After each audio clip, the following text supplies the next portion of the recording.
Hey BookTube, it's Friday Reads for Friday, January the 3rd. I got my ticket for the long way round. 2 bottle whiskey for the way. So what you reading? I really am always interested in what everybody else is reading over the weekend because we have time to read. So I want to know what you're reading, but let me tell you also what I'm reading. I'm listening to Tandem by Anna Jarzab.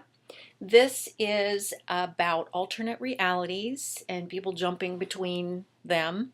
And it kind of grabbed me straight away. So I picked this up having listened to a couple of other books that kind of vaguely interested me, and I liked the narrator. The narrator on this one is Amanda Dolan, and she's good. You know, it's funny, I forget who the narrators are that I really like, and then I remember when I hear them, and she's good. She's giving a lot of life to these characters, and they're very distinct characters, and she's giving the appropriate amount of emotion to whatever the situation is. So I am also finishing up on my Kindle Timebound by Rysa Walker.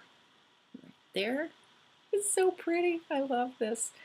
And this fancy schmancy thing tells me that I am 81% finished. So yeah, I'm going to finish that up. It's time travel along the lines of Ruby Red by Kirsten Gier. It's that same idea. And maybe I think that because they're jumping back in time to like the 1800s to prevent something from happening. I'm not sure. It's kind of complicated.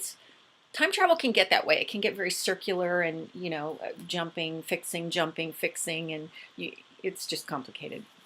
That book is taking a lot of my brain power to read, and that is good.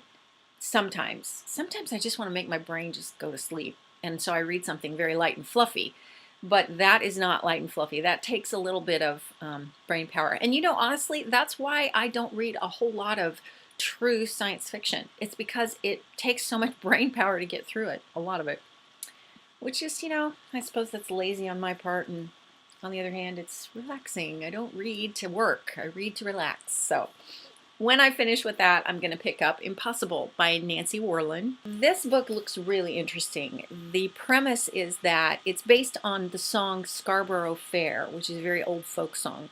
And apparently within the song is kind of a list of riddles.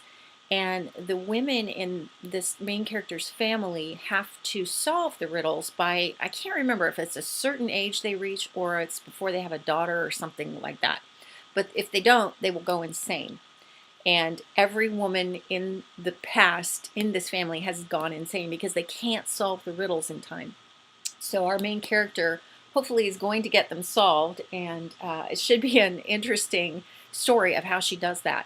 And I wanted to pick this up in particular because I had this and I got it at my closeout store, I don't know, a little while ago. But when I was at the library last time, I saw the sequel.